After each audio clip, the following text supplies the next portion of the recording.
Assalamualaikum warahmatullahi wabarakatuh. Mimin lanjutkan lagi cerita Raja Kegelapan Cipenya. Tapi seperti biasa, sebelum dilanjut, bantu tekan tombol like dan berkomentar juga Tuan Rena gas. Bab 1325 ini semua salahmu. Di dalam ruang pertemuan Bihai Group. Guru Wang duduk di kursi utama di meja konferensi. Hua Ziguo duduk di sebelah kirinya. Dan Zhang Siki duduk di sebelah kanannya dengan sangat kooperatif. Terus-menerus menaikkan dan menurunkan lengannya dengan sengaja. Memperlihatkan pesonanya dan membiarkan aroma tubuhnya terus-menerus memasuki lubang hidung Guru Wang. Mencoba menarik perhatian Guru Wang. Meskipun Tuan Wang terlihat sangat tenang dan kalem, dia memandang Zhang Siki beberapa kali, dengan kegelisahan yang membuncah di dalam hatinya. Wanita centil seperti itu memang menghangatkan hati. Namun, di hadapan semua orang, dia tetap berperilaku sangat bermartabat, bahkan terlihat kesan dominasi yang kuat di wajahnya. Pada saat ini, semua orang menatap Guru Wang dengan senyum menyanjung di wajah mereka, menunggu instruksinya.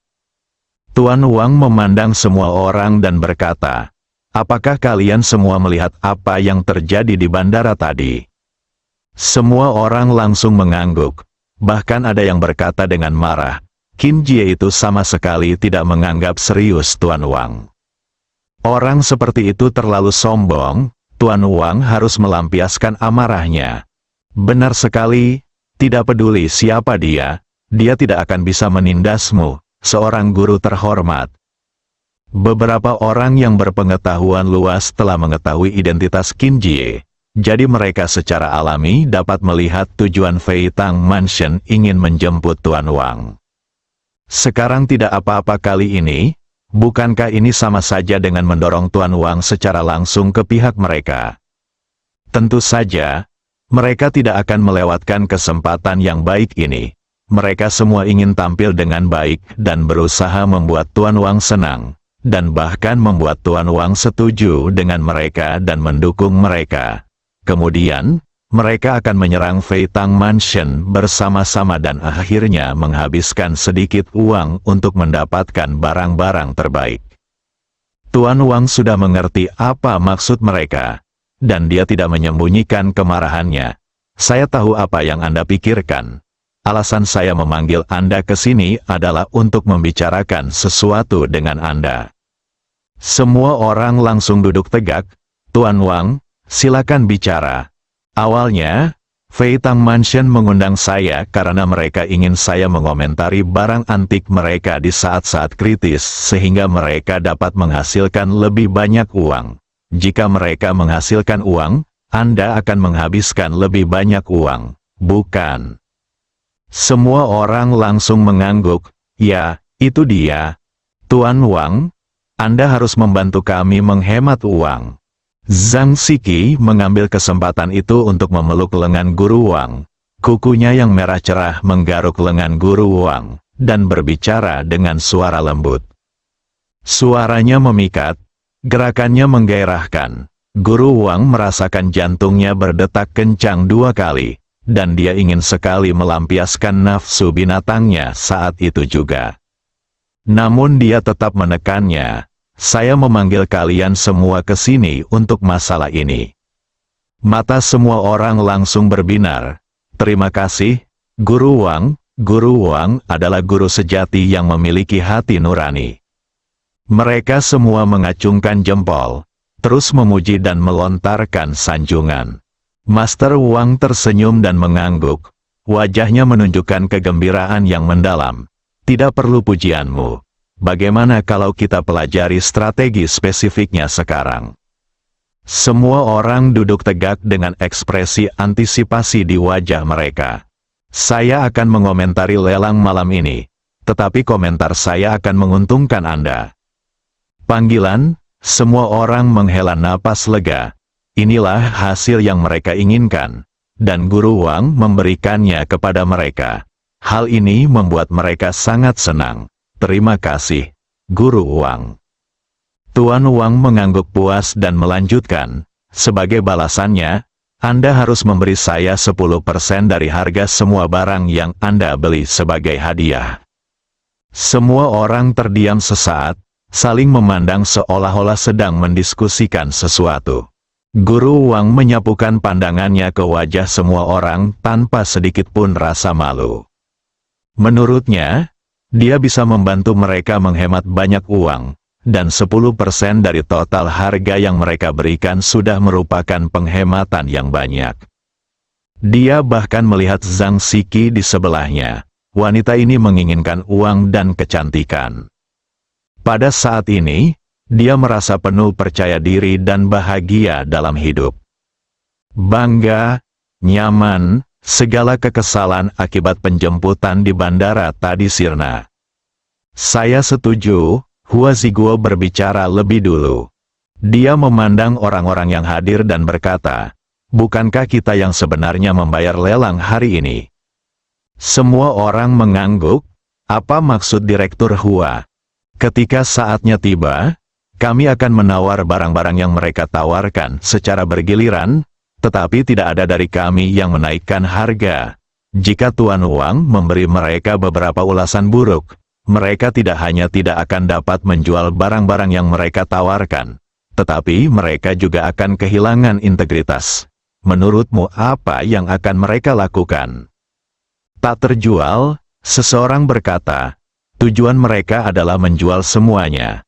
Jika beberapa potong gagal terjual, tidak apa-apa, tapi bagaimana dengan yang lainnya?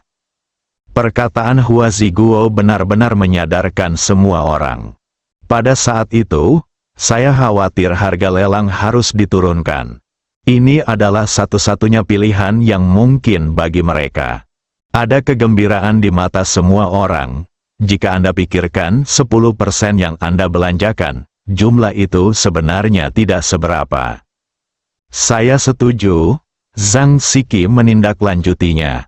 Saya setuju, saya juga setuju. Semua orang mencapai kesepakatan dalam sekejap. Guru Wang sangat gembira, dan mereka bahkan mendiskusikan strategi khusus, termasuk cara menangani barang-barang yang mereka sukai saat mereka melihatnya. Mata Tuan Wang dipenuhi dengan kesombongan dan ejekan saat ini. Dia pikir dia adalah pedang bermata dua. Dia bisa membantu Fei Tang Mansion. Tetapi dia juga bisa membuat Fei Tang Mansion terdiam dan menderita dalam diam. Semua orang di tempat kejadian sangat gembira dan menantikan pelelangan di malam hari. Zhang Siki bahkan mengulurkan tangannya di bawah meja dan menyentuh tubuh Guru Wang ketika tidak ada seorang pun yang menyadarinya. Darah Guru Wang langsung mendidih. Dia berpura-pura melirik Zhang Siki dengan santai, lalu menatap yang lain. Kalian terus berdiskusi. Aku akan istirahat. Penilaian harta karun malam ini sangat melelahkan. Tuan Wang, kumohon, semua orang tidak menyadari tujuan Guru Wang. Jadi mereka semua mengantarnya pergi dengan hormat. Aku akan menyiapkan uangnya. Kamu butuh uang untuk membeli apapun. Zhang Siki berdiri dan berkata, ketika yang lain mendengar ini, mereka semua mengatakan hal yang sama. Ayo kita siapkan uangnya juga. Setelah mengatakan itu, semua orang mulai pergi. Zhang Siki turun terlebih dahulu, lalu kembali ke kamar Tuan Wang. Tuan Wang telah menanggalkan pakaiannya dan menunggu di kamar. Zhang Siki bagaikan seekor rubah betina. Dia dengan bijaksana naik ke tubuh Tuan Wang. Dan keduanya memulai momen yang indah. Dua orang itu, yang satu mengejar uang, yang lain menginginkan uang dan kecantikan, dan mereka memiliki pemahaman yang sangat baik satu sama lain. Mereka menjadi gila di sini, dan Ji Fei dan teman-temannya telah tiba di Hotel Longdu. Qin Jie segera menyiapkan kamar untuk mereka, dan mereka sudah memesan 2 lantai di sini. Ji Fei dan 3 orang lainnya baru saja masuk ketika ada ketukan di pintu kamar Ji Fei dan Li Ruoxi. Li Ruoxi duduk malas di sofa, mengangkat tangannya dan menunjuk ke arah pintu. Xiao Jizi, buka pintunya. Ji Fei merasa geli dengan tindakan Li Ruoxi yang berpura-pura menjadi janda permaisuri, dan dia menggodanya, "Ya, Guru Buddha." Ji Fei kebetulan membuka pintu dan melihat Seng Lingyun dan Huo Lei berdiri di pintu. Kedua wanita itu kebetulan mendengar 3 kata, "Laofa," dan wajah cantik mereka memerah. Li Ruoxi juga menjadi malu saat melihat kedua wanita itu. "Ji Fei, ini semua salahmu karena banyak bicara." Ji Fei mengangkat alisnya dan melengkungkan bibirnya. "Aku sudah menjadi Kasim, Jizi kecil." Fiu, haha, terdengar tawa wanita di dalam dan di luar rumah. Bab 1326. Aku ingin semua barang antik ini. Kakak, apa maksudmu? Kau bertingkah seolah-olah orang lain bisa memakanmu, tapi kau masih mengatakan bahwa kau seorang Kasim. Huo Lei memutar matanya ke arah Ji Fei dan memarahinya dengan sedikit kebencian. Seng Lingyun juga menggoda, "Jadilah seorang Kasim, kami akan bersamamu di masa depan, dan kamu tidak akan pernah punya ide lain, maka itu akan sangat aman." Dia bahkan menatap Li Ruoxi dengan sengaja, karena Ruoxi sekarang sedang hamil. Tidak masalah apakah kamu seorang Kasim atau bukan, Ruoxi dapat menemukan pria lain. Seng Lingyun bahkan menyentuh kepalanya dengan main-main, seolah berbicara tentang topi itu. Warna-warnanya diketahui secara alami. Haha. Saat ketiga wanita itu berbicara, mereka tidak dapat menahan tawa. Ji Fei pun tak bisa berkata apa-apa kepada mereka. Ia pun menarik kembali pikirannya dan bertanya sambil tersenyum, "Kenapa kalian ada di sini?" Dia benar-benar tidak menyangka akan bertemu 2 wanita di jalan. "Kami dengar lelang Fei Tang Mansion akan memajang banyak barang bagus. Jadi kami ingin ikut menawar, tapi tak disangka akan bertemu denganmu." Huo Lei melangkah maju untuk mendukung Li Ruoxi dan berjalan memasuki ruangan. Seng Lingyun juga mengangguk. Lelang ini membuat banyak kegaduhan. Banyak orang datang. Ku dengar orang-orang dari Departemen Peninggalan Budaya hampir mendobrak gerbang Fei Tang Mansion, berharap mereka akan menyumbangkan barang-barang antik ini ke negara ini alih-alih melelangnya. Kedua wanita itu tidak mengatakan bahwa mereka datang karena Ji Fei ada di sini. Mendengar ini, raut wajah Ji Fei berubah. Tiba-tiba terpancar pandangan rumit di matanya. Bahkan ia menyalahkan dirinya sendiri, bertanya-tanya mengapa ia tidak terpikir akan masalah ini. Lalu saya berpikir tentang berapa banyak orang asing yang diperkenalkan Qin Jie telah datang ke sini hanya untuk menawar barang-barang bagus. Jika benar-benar dilelang, Longguo akan rugi. Bagaimanapun, ini semua adalah kekayaan budaya kerajaan naga dan warisan budaya. Aku diam-diam menyalahkan diriku sendiri karena terlalu ceroboh dan tidak memikirkannya. Namun, setelah dipikir-pikir lagi, dia tidak bisa menyalahkan dirinya sendiri. Saat itu, dia sedang memikirkan 5 tetua Ling Kongsu yang tersisa dan bagaimana cara menghadapinya. Bagaimana mungkin dia punya pikiran untuk mempertimbangkan hal-hal ini? Yang lebih penting, dia benar-benar meremehkan Ling Kongsu, Ling Ruofeng dan yang lainnya. Luarnya dibangun dengan mewah dan dalamnya bahkan lebih mewah lagi. Mereka benar-benar pandai menghasilkan uang dan benar-benar mendapatkan banyak hal baik. Hati Ji Fei kacau, bahkan dipenuhi amarah. Li Ruoxi dan 2 wanita lainnya melihat Ji Fei tidak berbicara, dan mereka semua tampak bingung. Mereka menatap Ji Fei, apa yang terjadi? Ji Fei tidak bisa berbohong kepada ketiga wanita itu, jadi dia menghela nafas, "Aku ceroboh." Apa artinya? Ketiga wanita itu langsung menunjukkan rasa ingin tahu di wajah mereka dan mata mereka penuh dengan pertanyaan. Ji Fei memberitahu ketiga wanita itu apa yang baru saja dia pikirkan. Ketiga wanita itu terdiam sejenak, dan segera mengerti apa yang dimaksud Ji Fei, dan bahkan memiliki ide yang sama. Huo Lei menatap Ji Fei dan berkata, Bagaimana kalau kita batalkan pelelangannya sekarang? Ji Fei terdiam sejenak. Tidak mungkin untuk membatalkannya sekarang. Tetapi kita dapat menemukan cara untuk menebusnya. Bagi keluarga seni bela diri kuno seperti Fei Tang Mansion, harga diri sangatlah penting. Jika harga diri dibatalkan, bagaimana mereka bisa memberitahu orang lain dan menghadapi dunia di masa mendatang?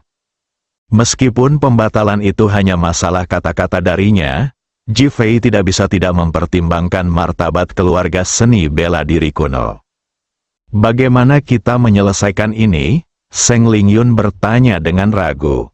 Haruskah kita membeli semuanya? Huo Lei menatap Ji Fei dengan bingung dan bertanya. Mendengar ini, Ji Fei mengangkat alisnya, lalu tiba-tiba tersenyum dan mengacungkan jempol kepada Huo Lei. Ide bagus, ayo kita beli semuanya. Ah, Huo Lei berseru dan menatap Ji Fei. Dia hanya mengatakannya dengan santai. Saya dengar nilainya diperkirakan lebih dari 100 miliar. Seng Lingyun segera mengingatkan. Tidak apa-apa, aku akan membayarnya. Kamu hanya perlu bertanggung jawab untuk membelinya. Ji Fei teringat 120 miliar yang dikirim oleh keluarga Wu. Sepertinya ini disiapkan untuknya. Seng Lingyun dan Huo Lei menatap Li Ruoxi secara bersamaan. Li Ruoxi merentangkan tangannya, sebagai pembantu rumah tangga, aku hanya bisa mengurus mulut ini di perutku sekarang. Fiu, haha, ketiganya tertawa terbahak-bahak. Ding ding ding, tepat pada saat itu, terdengar ketukan di pintu. Ji Fei sudah tahu bahwa Su Piaomiao dan Angel telah datang. Dia pun pergi membuka pintu dan benar saja melihat dua orang wanita. Angel sangat gembira melihat Seng Lingyun dan Huo Lei, dan semua orang langsung berceloteh penuh semangat. Sebaliknya, Ji Fei dikesampingkan. Ji Fei tampak tidak peduli dan hanya duduk di sana sambil berpikir. Su Piaomiao menyentuhnya dengan lembut dan berkata, "Mengapa kamu ingin seekor naga bermain dengan 5 burung phoenix?" Ji Fei memutar matanya dan hampir ingin muntah darah saat itu juga karena tidak bisa berkata-kata. Dibandingkan dengan wanita lain, kata-kata Su Yun selalu mengandung sedikit unsur kejahatan. Li Ruoxi dan yang lainnya juga berhenti berbicara pada saat ini dan menatap Ji Fei. Apa yang sedang kamu pikirkan? Mulut Ji Fei melengkung ke atas. Aku sudah memikirkan bagaimana cara menangani lelang malam ini. Bagaimana cara mengatasinya? Kelima wanita itu bertanya bersamaan. Huo Lei dan Ling Yun akan bertanggung jawab atas penawarannya, dan saya akan membayarnya. Kemudian kami akan mendirikan yayasan atas nama Li Group, dengan Ruoxi sebagai presiden dan Angel sebagai juru bicara yayasan. Setelah Ji Fei selesai berbicara, dia menatap kelima wanita itu. Kelima wanita itu menggelengkan kepala secara bersamaan. Saya tidak mengerti. Su Piaomiao berkata terus terang, kamu melelang barang-barang, memberikan uangnya ke Fei Tang Mansion, dan kamu mendirikan yayasan. Logika macam apa ini? Hal yang sama berlaku untuk keempat wanita lainnya. Ji Fei tersenyum tetapi tidak berkata apa-apa. Ini adalah rahasia yang akan terungkap malam ini. Memotong, kelima wanita itu mengucapkan suara-suara menghina pada saat yang sama. Ji Fei tersenyum tanpa berkata apa-apa, dengan perasaan lega yang tak dapat dijelaskan di wajahnya. Dia adalah anggota negara naga dan kepala balai naga. Dia tidak boleh melakukan apapun yang dapat merugikan negara naga. Pada saat ini, di ranjang Tuan Wang, Zhang Siki melayani Tuan Wang sampai ke titik kenikmatan. Dia merasa bahwa tidak ada wanita yang pernah bermain dengannya dalam hidupnya yang semanis Zhang Siki. Dia memeluk Zhang Siki dengan lembut. Matanya penuh dengan keserakahan, cinta dan keengganan. Apakah kamu pernah berpikir untuk menjadi wanitaku selamanya? Guru Wang bertanya dengan penuh kasih sayang. Itu tergantung pada apakah Tuan Wang menganggapku tinggi. Penampilan Zhang Siki sangat menawan. Bukankah aku baru saja membuktikannya? Tuan Wang berkata sambil mengusap tangannya dengan tidak jujur. Kapan aku bertambah tua? Atau ada seseorang yang lebih cantik? Aku tidak tahu. Zhang Siki tampak khawatir. Itu membuat orang merasa kasihan. Haha, Tuan Wang tertawa dan memeluknya erat. Berdasarkan keterampilanmu di ranjang, aku yakin kamu akan semakin baik dan semakin puas. Aku akan benar-benar jatuh cinta pada ranjangmu. Benci aku? Kau memperlakukanku seperti alat untuk memuaskan hasrat seksualmu. Zhang Siki berkata dengan nada centil. Bukankah ini berarti aku mencintaimu? Jika kamu benar-benar mencintaiku, bantulah aku membeli lebih banyak barang antik malam ini. Zhang Siki mengambil kesempatan itu untuk mengajukan sejumlah syarat. Tentu saja, aku pasti akan mengutamakan kepuasanmu. Jika memungkinkan, saya ingin membeli semuanya. Zhang Siki tiba-tiba berkata dengan serius. Tuan Wang tercengang, apakah kamu punya uang sebanyak itu? Kau menginginkanku, tapi kau menginginkan uang dan kecantikan. Zhang Siki tidak menjawab secara langsung, tetapi menghindari pertanyaan itu dengan cerdik. Namun, Tuan Wang sangat gembira. Itu saja, baiklah, saya akan berusaha sebaik mungkin. Aku sangat mencintaimu. Zhang Siki langsung melompat ke pelukan Guru Wang Bakperi. Guru Wang benar-benar terpesona. Di kamar 333 Hotel Longdu, seorang pria berambut pirang telah mendengarkan percakapan antara Zhang Siki dan Tuan Wang. Dengan senyum puas di wajahnya, saya ingin semua barang antik ini. Dia adalah Hauke. Dalang di balik Zhang Siki. Bersambung.